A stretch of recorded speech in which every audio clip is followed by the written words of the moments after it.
പ്രിയങ്കരനായ സയ്യിദ് ഹൈദരലി ശിഹാബ് തങ്ങൾ, പ്രിയങ്കരനായ അഹമ്മദ് സാഹിബ്, പ്രിയങ്കരനായ ശ്രീ വീരേന്ദ്രകുമാർ, നമ്മുടെ അതിഥിയായ ശ്രീ രാഘവൻ MP, പ്രിയങ്കരായ പാർട്ടി ഭാരവാഹികൾ, സഹപ്രവർത്തകർ, പ്രിയപ്പെട്ട സഹപ്രവർത്തകർ, മന്ത്രിമാർ, MLA മാർ, നമ്മുടെ യൂത്ത് ലീഗിൻ്റെയും അതുപോലെ മറ്റെല്ലാ സഹസംഘടനകളുടെയും ഭാരവാഹികൾ, പ്രിയങ്കരായ സഹോദരന്മാർ, സുഹൃത്തുക്കൾ, അസ്സലാമു അലൈക്കും.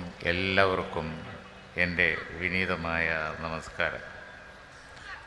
ഐഡിയൽ യൂത്ത് കോർ രാജ്യത്തിന് സമർപ്പിക്കുക എന്ന കടമ ബഹുമാനായ അധ്യക്ഷൻ, യൂത്ത് ലീഗിൻ്റെ പ്രസിഡൻറ്റ് അതിനുവേണ്ടി എന്നെ ക്ഷണിച്ചു. സർവശക്തൻ്റെ നാമത്തിൽ ഇവിടെ ഐഡിയൽ യൂത്ത് കോറിൻ്റേതായി പറഞ്ഞ ലക്ഷ്യങ്ങൾക്ക് വേണ്ടി പോരാടാൻ ഈ യുവതയെ ഞാൻ രാജ്യത്തിന് വേണ്ടി സമർപ്പിക്കുകയാണ്. എനിക്കതിൽ സന്തോഷമുണ്ട്. യുവജനങ്ങളുടെ ലക്ഷ്യമായി, യൂത്ത് കോറിൻ്റെ പ്രവർത്തന ലക്ഷ്യമായി പറഞ്ഞിരിക്കുന്ന കാര്യങ്ങളൊക്കെ മനോഹരമാണ്. ഞാൻ ഓരോന്നും എടുത്തു പറയുന്നില്ല, ആർക്കും വായിക്കാം. ദുർവ്യാഖ്യാനങ്ങൾക്കൊരിടവുമില്ല, ഒരു സാധ്യതവുമില്ല. ദുർവ്യാഖ്യാനങ്ങൾ നടത്തിയാൽ ഞങ്ങൾക്കൊട്ടൊരു കൂസലുമില്ല എന്ന് പറയുവാൻ ഞാൻ ഈ സന്ദർഭം. കാരണം പോരാട്ടം തുടരുകയാണ്. എന്തിനൊക്കെ വേണ്ടി പോരാടി ഇന്നലെ എന്നോർത്തുകൊണ്ടാണ് അവരുമായി യാതൊരുവിധ സാദൃശ്യവുമില്ലാത്ത, ഏജിൽ വയസ്സിൽ ഒരു സാദൃശ്യവുമില്ലാത്ത ഒരു പടയണി തന്നെ കോഴിക്കോട് കടപ്പുറത്ത് വീണ്ടും രൂപപ്പെട്ടിരിക്കുന്നത്. മഴ മാറി വേനൽ കഴിഞ്ഞ് മഴ അല്പാൽപ്പം പെയ്യുമ്പോൾ മണ്ണിൻ്റെ നനവിൽ നിന്ന് മഷ്റൂം കൂൺ മുളച്ചു പൊങ്ങുന്നത് പോലെ ഇന്നലെയുടെ വമ്പിച്ച പോരാട്ടം ഞങ്ങളുടെ പിതാമഹന്മാർ നടത്തിയിട്ടുണ്ട് എന്നറിഞ്ഞുകൊണ്ട് എവിടെയോ അങ്ങനെ ശാന്തമായി കഴിയുകയായിരുന്ന ആ കുട്ടികൾ, പിഞ്ചുകുട്ടികൾ, അവർ ബാലന്മാരായി, കുമാരന്മാരായി, അത് കഴിഞ്ഞ് യുവാക്കളായി, ഇതാ പടയണിയായി വീണ്ടും ഈ കടപ്പുറത്തെ നനവിൽ പ്രത്യക്ഷപ്പെട്ടിരിക്കുന്നു. അവർ ആ പ്രതിഭാസം തുടരുകയാണ്. ഈ പടയണികൾ എത്രയെത്ര എവിടെയൊക്കെ രൂപപ്പെട്ടു, എന്തിനൊക്കെ വേണ്ടി പോരാടി എന്നുള്ളത് ഇന്നലെയുടെ ചരിത്രമാണ്. അന്നൊക്കെ ആ പടയണിക്ക് ദുർവ്യാഖ്യാനങ്ങളെ നേരിടേണ്ടി വന്നു. ഇൻ്റർപ്രിട്ടേഷൻ, അന്നത് കാലത്തുള്ള എല്ലാ വിമർശകരും, അന്നന്ന് ലഭ്യമായ വാർത്താ മാധ്യമങ്ങളും ഇന്നത്തെ പോലെ കോപ്പും കോലൊന്നും ഉണ്ടായിട്ടില്ല എന്നേ ഉള്ളൂ. പക്ഷെ ഉള്ളതൊക്കെ വെച്ച് അവർക്കെതിരെയും പോരാടി. പക്ഷെ എല്ലാവിധ പോരാട്ടങ്ങളെയും എല്ലാവിധ പ്രതിബന്ധങ്ങളെയും അതിജീവിച്ചുകൊണ്ട് ആ പോരാട്ടം തുടർന്നു. ഇന്നും ആ പോരാട്ടം തുടർന്നു. തിരിഞ്ഞു നോക്കുമ്പോൾ ഞങ്ങൾക്ക് തല കുനിക്കാൻ എന്തുണ്ട്? തിരിഞ്ഞു നോക്കുമ്പോൾ തല ഉയർത്താനേ ഉള്ളൂ. വാനോളം തല ഉയർത്താൻ മാത്രമേ യൂത്ത് ലീഗിൻ്റെ പ്രവർത്തകന്മാർക്ക് അവരുടെ ചരിത്രമായി പരതാനുള്ളൂ. അവരുടെ ചരിത്രമായി പരതാൻ അവർക്ക് അഭിമാനം മാത്രമേ ഉള്ളൂ. അവിടെ ഒന്ന് തിരിഞ്ഞു നോക്കാം, നമുക്കൊന്ന് പരിശോധിക്കാം. ആദ്യകാലത്ത് ഞങ്ങളുടെ നേതാക്കന്മാർ നടത്തിയ ധീരോദാത്തമായ പോരാട്ടം എന്തിനു വേണ്ടിയായിരുന്നു? ആ ധീരമായ പോരാട്ടം അജ്ഞതക്കെതിരെ ആയിരുന്നു, അന്ധകാരത്തിനെതിരെ ആയിരുന്നു, നിരക്ഷരതക്കെതിരായിരുന്നു. ഞങ്ങൾ വിജയിച്ചോ ഇല്ലേ? വിമർശകന്മാർ പറയട്ടെ, താരതമ്യപ്പെടുത്തി പറയട്ടെ. ഇന്ത്യയിൽ എവിടെയെങ്കിലും ഞങ്ങളോളം വിജയിച്ച ഒരിടം കാണിക്കാൻ കഴിഞ്ഞാൽ ഞങ്ങൾ നിങ്ങൾ പറയുന്ന പോലെ തലകുത്തി നിൽക്കാൻ തയ്യാറാണ്. ഒരിടം കാണിക്കാൻ പറ്റില്ല. നിരക്ഷരർക്കെതിരെയും സാക്ഷരതയ്ക്ക് വേണ്ടിയും അതുപോലെ തന്നെ അന്നത്തെ അന്ധകാരത്തിനെതിരെയും ഞങ്ങളുടെ നേതാക്കന്മാർ നടത്തിയ പോരാട്ടം, അതാണ് അഹമ്മദ് സാഹിബിവിടെ പറഞ്ഞത്, അതാണ് ബഹുമാനായ ഹൈദരലി ശിഹാബ് തങ്ങൾ ഓർമ്മിച്ചത്. യൂത്ത് ലീഗിൻ്റെ പ്രസിഡന്റും സെക്രട്ടറിയും സ്വാഗതത്തിലും അതുപോലെ അധ്യക്ഷ പ്രസംഗത്തിൽ മനുസ്മരിച്ചത് ആ ചരിത്രമാണ്. മറ്റൊരു രാഷ്ട്രീയ പാർട്ടിയുടെ നേതാവ് നമുക്ക് തന്ന ഗുഡ് സർട്ടിഫിക്കറ്റ്, ശ്രീ വീരേന്ദ്രകുമാർ തന്ന ഗുഡ് സർട്ടിഫിക്കറ്റും അത് തന്നെയാണ്. വീരേന്ദ്രകുമാർ ചില്ലറക്കാരനല്ല, വളരെ അധികം കേരള രാഷ്ട്രീയം ചർച്ച ചെയ്യുന്ന ആളാണ്. ഞങ്ങളെ കൂടെ മാത്രം കഴിഞ്ഞ ആളല്ല, അപ്പുറത്തും വേണ്ടത്ര ഇരുന്ന ആളാണ്. അവിടുത്തെ എല്ലാ കാര്യങ്ങളും ആവാഹിച്ച് വളരെയധികം വിശകലനം ചെയ്ത് നോക്കി ഇത് ശരിയാവൂല എന്ന് പറഞ്ഞ് സലാം പറഞ്ഞിട്ടേച്ച് പോകുന്ന ആളാണ്. വാർത്താ മാധ്യമ ലോകത്ത് നല്ല പരിചയമുള്ള ആളാണ്. അതേപോലെ തന്നെ ഇന്ത്യ വളരെ അപകടകരമായ ഒരു സ്ഥിതിയിലൂടെ, വർഗീയമായ ചേരിതിരിവിലൂടെ കടന്നുപോയപ്പോൾ ധീരമായി രംഗത്ത് വന്ന് മതേതരത്വത്തിന് വേണ്ടി ശബ്ദിച്ച ആളാണ്. അന്ന് ഏറ്റവും അധികം ചർച്ച ചെയ്ത രാമൻ്റെ ദുഃഖം എന്ന് പറഞ്ഞ പുസ്തകം, ശ്രീരാമൻ്റെ ദുഃഖം എന്ന് പറഞ്ഞ പുസ്തകം എഴുതിയ ആളാണ്. കാരണം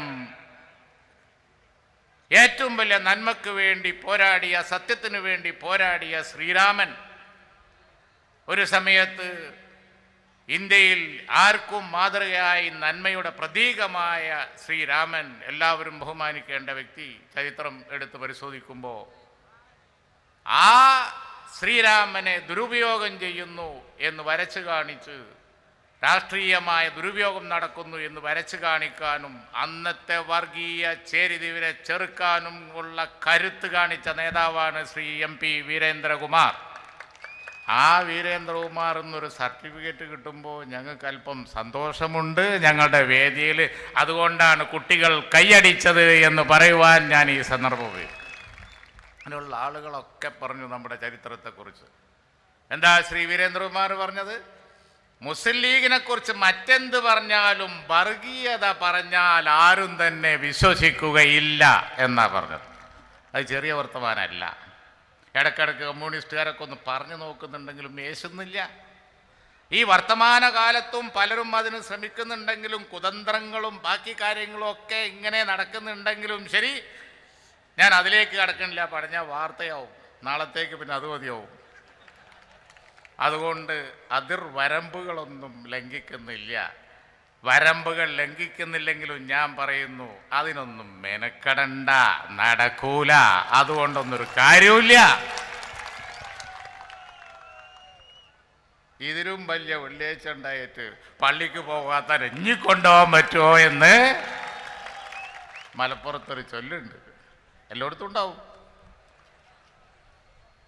എന്ന് പറഞ്ഞതുപോലെ ഇതിലും വലിയ തന്ത്രങ്ങളും കുതന്ത്രങ്ങളും ഒക്കെ നടന്നിട്ടും അതുകൊണ്ടൊന്നും ഒരു ഫലം ഉണ്ടായിട്ടില്ല. എന്നിട്ടാണോ വർത്തമാന കാലഘട്ടത്തിൽ മുസ്ലിം ലീഗിൻ്റെ പേരിൽ വർഗീയത ചാർത്തി ഒറ്റപ്പെടുത്താനുള്ള ശ്രമം? അതാര് നടത്തിയാലും വെറുതെയാണ്. അതിന് വെച്ച വെള്ളം അങ്ങോട്ട് വാങ്ങി വെച്ചാളി, ആ കട്ടിൽ കണ്ടാരും പനിക്കണ്ട എന്നേ പറയാനുള്ളൂ. ഞാൻ പറഞ്ഞല്ലോ, ധീരോദാത്തമായ പോരാട്ടങ്ങൾ നടത്തിയിട്ടില്ലേ? ആദ്യ പോരാട്ടം നിരക്ഷരർക്കെതിരെ, സാക്ഷരതയ്ക്ക് വേണ്ടി, വികസനത്തിന് വേണ്ടി. ഈ കടപ്പുറത്ത് ഒരിക്കൽ ഈ വേദി ആവേശഭരിതമായത് ബാപ്പു കുരുക്കളുടെ, CH-ന്റെയും ബാപ്പു കുരുക്കളുടെയും മന്ത്രിമാർ എന്നുള്ള നിലക്കുള്ള രംഗപ്രവേശം അത് ഇടതുപക്ഷ ഭരണത്തിലായിരുന്നു, ഞാൻ മറക്കണില്ല. രാജാവിൻ്റെ കൊട്ടാരത്തിൽ വളർന്ന പ്രവാചകന്മാരുടെ ചരിത്രമുണ്ട്, വലിയ നേതാക്കന്മാരുടെ ചരിത്രമുണ്ട് എന്ന് പറഞ്ഞതുപോലെ ഇടതുപക്ഷത്തിൻ്റെ ഭരണത്തിലും നേട്ടങ്ങൾ ഉണ്ടാക്കാൻ മുസ്ലിം ലീഗിന് അന്ന് കഴിഞ്ഞിട്ടുണ്ട്. 60-68 അന്ന് ഇവിടെ ആവേശഭരിതമായി ഈ വേദിയിലേക്ക് കടന്നു വന്നത് വികസനത്തിൻ്റെ മുദ്രാവാക്യം. അന്നതൊരു വിഷയമായിരുന്നു. വികസനമില്ല, ജില്ല വേണം, സ്കൂൾ വേണം. അന്നത്തെ ഇടതുപക്ഷത്തിന് അതത്ര രുചിച്ചില്ല.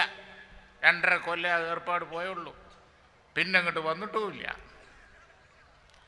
ആ 2.5 കൊല്ലത്തിൻ്റെ ഉള്ളിൽ അവർക്കതത്ര രുചിച്ചില്ല. അന്ന് CH അതിന് പറഞ്ഞ മറുപടി, ശരി നമുക്കൊരു കോംപ്രമൈസ് ഉണ്ടാക്കാം, കള്ള് ഷാപ്പൊക്കെ നിങ്ങളെടുത്തോ, സ്കൂളൊക്കെ ഞങ്ങളെടുക്കാം എന്നാണ്. കള്ള് ഷാപ്പ് കൊടുത്തു, സ്കൂളൊക്കെ നമ്മളെടുത്തു. അന്നാണ് ഈ കാലത്ത് ഈ കേരളത്തിൽ കാണുന്ന സ്കൂളുകളൊക്കെ വന്നത്. അല്ലേ? ചരിത്രം ആർക്കെങ്കിലും സംശയമുണ്ടോ? മീഡിയ പ്രതിനിധികളൊക്കെ ഉണ്ടല്ലോ, വിശകലനം നടത്തി റിസർച്ച് ചെയ്യും. മലബാറിൽ എപ്പോൾ സ്കൂളുണ്ടായി? കേരളത്തിൽ എപ്പോൾ സ്കൂളുണ്ടായി? പിന്നോക്ക ജനവിഭാഗങ്ങൾ എപ്പോൾ LP സ്കൂൾ പോകാൻ തുടങ്ങി? അതൊരു വലിയ സംഗതിയാണ്. സ്ത്രീ വിമോചനത്തെപ്പറ്റിയും സ്ത്രീ വിദ്യാഭ്യാസത്തെ പറ്റിയൊക്കെ ഒന്ന് ചർച്ച ചെയ്യുന്നുണ്ടല്ലോ. ഇതെവിടെ ചെന്നാലും പെൺകുട്ടികൾ എഞ്ചിനീയറിംഗ് പാസ്സായവരാണ്, വക്കീൽ ഭാഗം പാസ്സായവരാണ്, അതുപോലെയുള്ള നിരവധി കോഴ്സുകൾ പാസ്സായവർ. അതെപ്പാ തുടങ്ങിയത്? അതിൻ്റെ മുമ്പ് സ്കൂളില്ല. ആ വിപ്ലവം ധീരോദാത്തമായ പോരാട്ടത്തിൻ്റെ അടുത്ത ഘട്ടമാണ്. ആ അടുത്ത ഘട്ടം വിജയിച്ചോ ഇല്ലേ? ഇല്ല എന്ന് ഇന്നൊരു കണ്ണുപൊട്ടനും പറയില്ല, കണ്ണ് കാണാത്ത ആളും പറയില്ല, ആരും പറയില്ല, ഒരു അന്ധൻ പോലും പറയില്ല. കാരണം എന്താ? ഇന്ന് ഇവിടെ എല്ലാവർക്കും വിദ്യാഭ്യാസമുണ്ട്. വിദ്യാഭ്യാസം ഏറിയിട്ടുള്ള കുഴപ്പമേ ഉള്ളൂ. കാരണം എന്താ? SSLC കഴിഞ്ഞിട്ട് സ്കൂളിൽ സീറ്റില്ല, കോളേജ് കഴിഞ്ഞിട്ട് MAക്ക് സീറ്റില്ല, പോസ്റ്റ് ഗ്രാജുവേഷൻ സീറ്റില്ല, അതുപോലെ തന്നെ മറ്റു കാര്യമില്ല. വിദ്യാഭ്യാസത്തിൻ്റെ രണ്ടാം ഘട്ടം മലപ്പുറം ഒരു ജില്ല പറഞ്ഞപ്പോൾ അതും കൊണ്ട് ഇറങ്ങി അന്ന് ഒരുപാട് ആള്. ആരിറങ്ങി എപ്പോൾ ഇറങ്ങിയെന്ന് ഞാൻ പറഞ്ഞില്ല. ഇറങ്ങിയവർക്കൊക്കെ ഒരു വെട്ട് ഞാൻ കൊടുക്കാൻ ആഗ്രഹിക്കുകയാണ്. നിങ്ങൾ പറഞ്ഞത് തെറ്റി, ഞങ്ങൾ പറഞ്ഞത് നടന്ന് ഇവിടെ വിജയിച്ചു. റവന്യൂ ജില്ല വന്നു, ഈ രാജ്യം പുരോഗതി പ്രാപിച്ചു. ഇന്നിപ്പോൾ ഒരു ജില്ല എന്താ? അതൊരു വിഷയമല്ല. വികസനത്തിൻ്റെ രണ്ടാം ഘട്ടം ആരംഭിച്ചു. സാക്ഷരത നേടി, അക്ഷരാഭ്യാസമുണ്ടായി. ഞാൻ പറയട്ടെ, പിന്നോക്ക ന്യൂനപക്ഷ അവശ ജനവിഭാഗങ്ങൾ എന്നാ ഞാൻ പറയുന്നത്. ഏതെങ്കിലും ഒരു സമുദായം മാത്രമല്ല, മുസ്ലിം സമുദായം, അങ്ങനൊന്നുമല്ല. ഇവിടെ ആർക്ക് അവശത ഉണ്ടായിരുന്നോ, ആർക്ക് ഇവിടെ പിന്നോക്കാവസ്ഥ ഉണ്ടായിരുന്നോ, അവർക്കൊക്കെ രണ്ടാം ഘട്ടത്തിൽ വികസനത്തിൻ്റെ മോചനമുണ്ടായി. അത് കഴിഞ്ഞുള്ള ചരിത്രഘട്ടങ്ങൾ ഓരോന്നെടുത്തു നോക്കൂ. ലീഗ് ധീരോദാത്തമായ പോരാട്ടം നടത്തിയത് എന്തിനാവും? പിന്നൊരു ഘട്ടം വന്നു. ഇന്നിപ്പോൾ ഞങ്ങൾ വിമർശിക്കുന്ന ആളുകളുണ്ടല്ലോ, അവരോട് ഞാൻ പറയാണ്, വർഗീയതയും തീവ്രവാദവും ഒക്കെ ഈ രാജ്യത്ത് അതിൻ്റെ ആദ്യത്തെ ദശ കാണിക്കുമ്പോൾ ഇങ്ങനെ പൊട്ടിമുളക്കാൻ നോക്കുമ്പോൾ തന്നെ അതിൻ്റെ മുകളിൽ കൊണ്ടുപോയി പെസ്റ്റിസൈഡ് ഒഴിച്ചത് ഇന്ത്യൻ യൂണിയൻ മുസ്ലിം ലീഗാണ്. അല്ലെങ്കിൽ ഇവിടെ എന്താകുമായിരുന്നു? തീവ്രവാദ ലൈൻ എടുക്കുന്ന എത്ര പാർട്ടികൾ നേരത്തെ ഇവിടെ പറഞ്ഞു. ഒരു SDPIയോ ഒരു വീഡിയോ അങ്ങനൊന്നുമല്ല. അതാത് കാലഘട്ടത്തിലൊക്കെ ഒരു ഡിഫറൻ്റ് ആദർശം വേറെ ഒന്ന് ഇതിന് ലീഗിന് പകരം അതിന് അതാത് കാലഘട്ടത്തേക്ക് ചേരുന്ന ചേരുവകളൊക്കെ ചേർത്ത് മസാലകളൊക്കെ ചേർത്ത് അവതരിപ്പിച്ചു കൊണ്ടിരുന്നു. ബാബരി മസ്ജിദിൻ്റെ കാലത്ത് അങ്ങനെ ഒന്ന് പൊട്ടിമുളച്ചു, അതിൻ്റെ മുമ്പ് വേറൊന്ന് പൊട്ടിമുളച്ചു, അതിൻ്റെ മുമ്പ് CH ബത്തക്ക ലീഗ് എന്ന് പേരിട്ട ഒന്ന് വന്നു, പുറത്ത് പച്ച ഉള്ളിൽ ചോപ്പ്. അവരൊക്കെ വർഗീയത പറഞ്ഞു നോക്കി, അവരൊക്കെ തീവ്രവാദം പറഞ്ഞു നോക്കി, പക്ഷേ ഫലിച്ചില്ല. ഈ പാറയിൽ മുട്ടി സകലതും ചത്തു, ഈ പാറയിൽ മുട്ടി സകലത്തിൻ്റെയും ജീവൻ പോയി. ഞങ്ങളുടെ ധീരോദാത്തമായ പോരാട്ടമായിരുന്നു അത് തീവ്രവാദത്തിനെതിരായി, അതുപോലെയുള്ള എന്താ പറയുക വർഗീയതക്കെതിരായി. വർഗീയത എന്ന് പറഞ്ഞത് ഇസ്ലാമിലില്ല. വർഗം എന്നതിൻ്റെ പേരിൽ മനുഷ്യനെ വേർതിരിക്കുന്ന ഏർപ്പാട് ഇസ്ലാമിലുണ്ടോ? ഇവർക്ക് എവിടുന്ന് കിട്ടി? ഈ വർഗീയതയും തീവ്രവാദവും പറഞ്ഞ് പ്രസംഗിച്ച് നടന്നവരൊക്കെ ഇപ്പോൾ പതുക്കെ അത് ഡയലൂട്ട് ചെയ്തുകൊണ്ടിരിക്കുകയാണ്. ആർക്കും ഇപ്പോൾ വർഗീയത പറയാൻ ഇഷ്ടമില്ല, ആർക്കും ഇപ്പോൾ തീവ്രവാദം പറയാൻ ഇഷ്ടമില്ല. പണ്ടത് ഭംഗിയായി അവതരിപ്പിച്ചവരൊക്കെ ഇപ്പോൾ പതുക്കെ നൊഴിയാണ്. ഞങ്ങളൊന്നും അതിലില്ല. ചിലരൊക്കെ സന്യാസിമാരെ മുമ്പിൽ നിർത്തി നോക്കുന്നുണ്ട്, അതുപോലെ തന്നെ ചിലരൊക്കെ വേറെ പലതും ചെയ്തു നോക്കുന്നുണ്ട്. പക്ഷെ എല്ലാവരും ഞങ്ങൾ പറഞ്ഞോടത്തേക്ക് എത്തുകയാണ്. വർഗീയതയും തീവ്രവാദവും കേരളത്തിൻ്റെ മണ്ണിൽ ചെലവാവൂല. ഇവിടെ പിന്നോക്ക ന്യൂനപക്ഷ ജനവിഭാഗങ്ങളുടെ ശ്രദ്ധ തിരിക്കാൻ വേണ്ടി മോസ്റ്റ് മോഡേണിസത്തൊക്കെ കൊണ്ടുപോകാൻ പോയ സമയം ഉണ്ടായിട്ടുണ്ട്. ലീഗ് അതിനെ എതിർത്തു. മതം വേണം, മതവിശ്വാസം വേണം, ഏകദൈവത്തിൽ വിശ്വസിക്കണം. മതം എന്നുള്ളത് സ്നേഹം മാത്രമേ പ്രചരിപ്പിക്കുന്നുള്ളൂ. മതസൗഹാർദ്ദമാണ്. ഒരു മതത്തിൻ്റെയും ആരാധ്യ വസ്തുക്കളെ നിന്ദിക്കാൻ മതം അനുവദിക്കുന്നില്ല. പിന്നെ എവിടെയാണ് സംഘർഷം? പണ്ട് ഇവിടെ മതം പ്രചരിച്ചത് സ്നേഹത്തിലൂടെയാണ്. ഇവിടെ മതം പ്രചരിപ്പിച്ചത് മനുഷ്യന് വേണ്ടിയാണ്, മനുഷ്യ സമൂഹത്തിന് വേണ്ടിയാണ്, ദാനധർമ്മങ്ങൾ പ്രോത്സാഹിപ്പിച്ചുകൊണ്ടാണ്. ലീഗ് എന്താ പറയുക, ആ വെല്ലുവിളിയും ഏറ്റെടുത്തു, ദാനധർമ്മങ്ങൾ പ്രോത്സാഹിപ്പിച്ചു. എല്ലാ ജീവകാരുണ്യ പ്രവർത്തനങ്ങളും ഇപ്പം ഉണ്ടായതല്ല.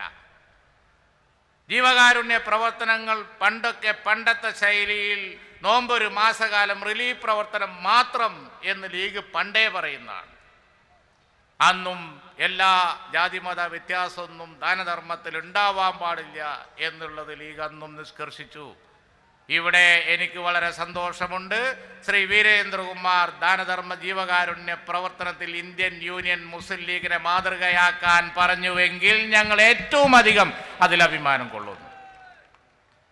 ഇവിടെ ഇടതുപക്ഷ പാർട്ടികളൊക്കെ ഉണ്ടല്ലോ, നിങ്ങൾ കുറേ കാലമായല്ലോ നോക്കണു.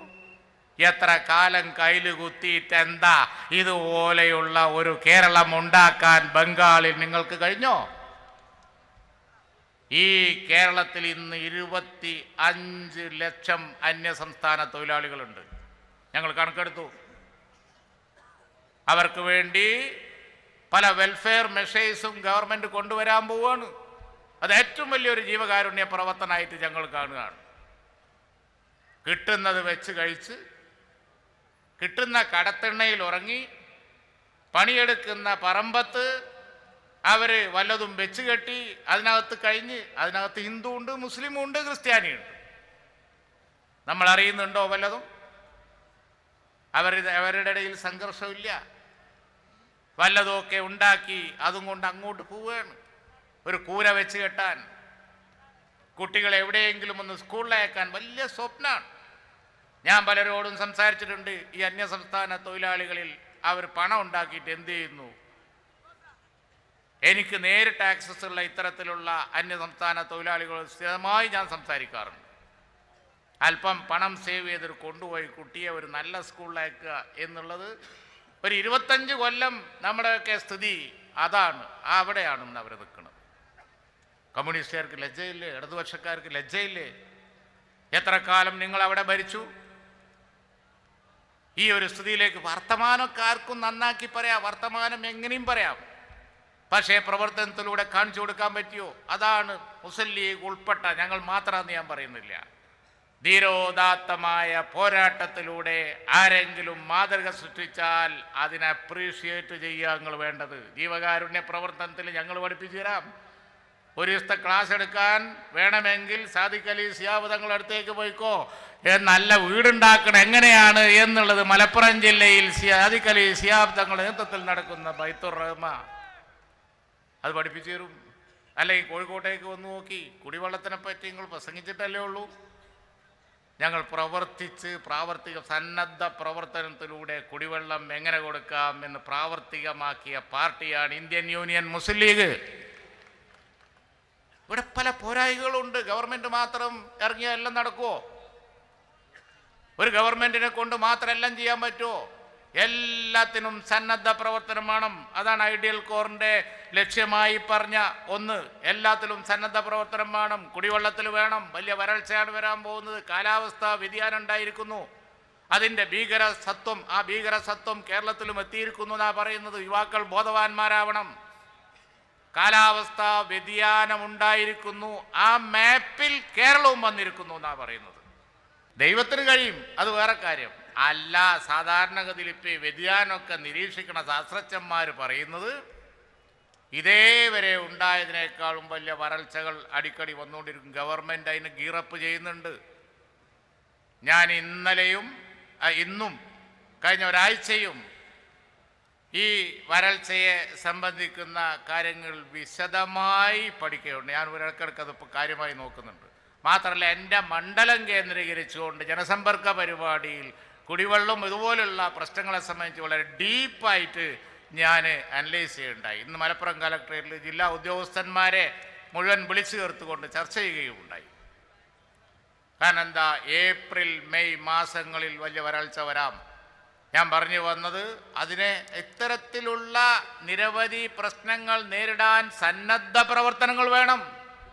വെറും ഗവൺമെന്റ് അത് നടത്തുന്ന പാർട്ടിയാണ് ഇന്ത്യൻ യൂണിയൻ മുസ്ലിം ലീഗ്. അതേപോലെ എത്രയെത്ര പ്രവർത്തനങ്ങൾ. ഇപ്പോൾ ഇനി സാക്ഷരതയെക്കുറിച്ച് പറഞ്ഞു, ഇനി IT സാക്ഷരത വേണം. ഞാനൊരു വലിയ നേട്ടം പറയട്ടെ, നിശബ്ദമായ വിപ്ലവമാണ്.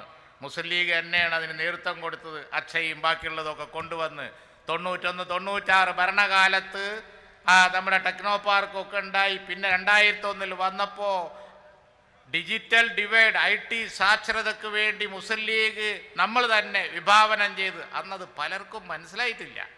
പറഞ്ഞു ഞാൻ ആളെ പേരൊന്നും പറയുന്നില്ല. ഒരു നേതാവ് അസംബ്ലിയിൽ ചോദിച്ചു, എന്തുട്ട് ഡിജിറ്റൽ ഡിവൈഡ്, ഓരോരോ കടിച്ചാ പൊട്ടാത്ത ഭർത്താനും പറഞ്ഞിട്ട് ഇവിടെ വന്ന അതാരാണെന്ന് വേണം നിങ്ങളാരെങ്കിലും ഊഹിച്ചോ? ഞാനായിട്ട് പറയുന്നില്ല. ടെക്നോ പാർക്കിൽ കെട്ടിടം കണ്ടിപ്പോൾ കെട്ടിടങ്ങൾ വല്ല കാര്യം ഉണ്ടാവുന്നായി ചോദിച്ചത്. അവിടെ ഒരു ഇഞ്ച് ഇപ്പോൾ ഒഴിവില്ല എന്ന് പറഞ്ഞതുപോലെ ഇവിടെ IT സാക്ഷരത ഉണ്ടായി. ഇനി IT സാക്ഷരതയാണ് വെല്ലുവിളി. പുസ്തകങ്ങളും പെന്നും ഒക്കെ പോവാണ്, കടലാസ് മുഴുവൻ പോവാണ്. ഇവിടെ വരാൻ പോകുന്നത് കമ്പ്യൂട്ടർ എന്ന് പറഞ്ഞാൽ അത് ചെറുതായി വന്ന് കമ്പ്യൂട്ടറിനെ തന്നെ കാണൂല. അത്തരത്തിലുള്ള പല ആധുനിക ഉപകരണങ്ങളും വരാൻ പോവാണ്. ഇതൊക്കെ നമ്മുടെ വെല്ലുവിളികളാണ്. ഞാൻ പറഞ്ഞത് ഈ ഐഡിയൽ സേന, ഈ സേന ഐഡിയൽ യൂത്ത് കോർ, സേന എന്നുള്ള വാക്ക് വേണ്ട, ഈ ഒരു ബുദ്ധിയുള്ള കുട്ടികളാണ്. അതുകൊണ്ടാണ് ഐഡിയൽ യൂത്ത് കോർ. ആ ഐഡിയൽ യൂത്ത് കോർ രാജ്യത്തിന് സമർപ്പിക്കുമ്പോൾ ധീരോദാത്തമായ പോരാട്ടം തുടരുകയാണ്. അവിടെയാണ് 2 സാക്ഷികളെ കൂറുമാറ്റി നമ്മളെ പരീക്ഷിക്കാൻ പറ്റും. അതൊക്കെ പഴയ അടവാണ്. പഴയ അടവുകൊണ്ടൊന്നും ഒരു കാര്യമില്ല. ചിലർക്ക് പഴയ അടവേ അറിയുള്ളൂ. പഴയ അടവുകൊണ്ടൊന്നും ഒരു കാര്യമില്ല. സത്യം എന്നും വിജയിക്കും. ഷുക്കൂർ എന്നും നമ്മുടെ മനസ്സിൽ ജീവിക്കുന്ന കുട്ടിയാണ്. അത് അരിയിൽ ഷുക്കൂറല്ല, അരികിലെ ഷുക്കൂറാണ്. നമ്മുടെ അരികിലെ ഷുക്കൂറാണ്. ആര് കൂറുമാറിയാലും ശരി, ആ ഷുക്കൂറിനോടുള്ള ഓരോ മുസ്ലിം ലീഗ് പ്രവർത്തകന്റെയും മനസ്സിലെ കൂറ് എന്നും ഉണ്ടാവും. ബാഫഖി തങ്ങളുടെയും ശിഹാബ് തങ്ങളുടെയും അതുപോലെ മൺമറഞ്ഞു പോയ നേതാക്കന്മാരുടെയും കൂട്ടത്തിലാണ് ഷുക്കൂറിൻ്റെ പടം ഈ മുസ്ലിം ലീഗ് പ്രവർത്തകന്മാർ ഇന്ന് ഓരോ തെരുവിലും വെച്ചുകൊണ്ടിരിക്കുന്നത്. അതുകൊണ്ട് തന്നെ ഷുക്കൂറിൻ്റെ വധം, വളരെ ക്രൂരമായ വധം, അത് ഒരാളുടെ മനസ്സൊന്നും പോവില്ല, ഒരാളുടെ ഹൃദയത്തിനും പോവില്ല. അതുകൊണ്ട് തന്നെ 2 സാക്ഷി അങ്ങോട്ട് മാറി കൂറുങ്ങുമ്പോൾ ആ ഇഷ്യൂ പോവുമോ? ആ ഇഷ്യൂ പോവില്ല. കാരണം അതൊരു ചെറിയ കുട്ടിയെ, MSFകാരനെ ക്രൂരമായി കൊന്ന, അതെല്ലാവർക്കും അറിയാം, എല്ലാവർക്കും അതറിയാം. അതുകൊണ്ട് തന്നെ ക്രൂരമായ വധം, ആ വധം, അതുപോലെയുള്ള രാഷ്ട്രീയ കൊലപാതകങ്ങൾ, അതൊന്നും പഴയ പോലെ ഇനി സാക്ഷി മാറിയാൽ മറ്റുള്ളത് കൊണ്ടൊന്നും തീരൂല. അതുകൊണ്ട് തന്നെ നല്ല നാളേക്ക് വേണ്ടി ധീരോദാത്തമായ പോരാട്ടം നടത്താൻ വീണ്ടും ഇതാ ഒരു പുതിയ തലമുറ ഉദിച്ചുയർന്നിരിക്കുന്നു. ആർക്കും ഒരു സംശയവും വേണ്ട. ദശകങ്ങളിൽ മുസ്ലിം ലീഗ് കൊയ്ത നേട്ടം ഇനി ഭാവിയിലും കൊയ്യും. അതിനാണ് യൂത്ത് ലീഗിൻ്റെ ഈ പടയണിയുടെ മാർച്ച് എന്ന് പറഞ്ഞുകൊണ്ട് ഞാൻ അവസാനിപ്പിക്കുന്നു. എല്ലാവർക്കും നന്ദി. ജയ് ഹിന്ദ്. അസ്സലാമു അലൈക്കും.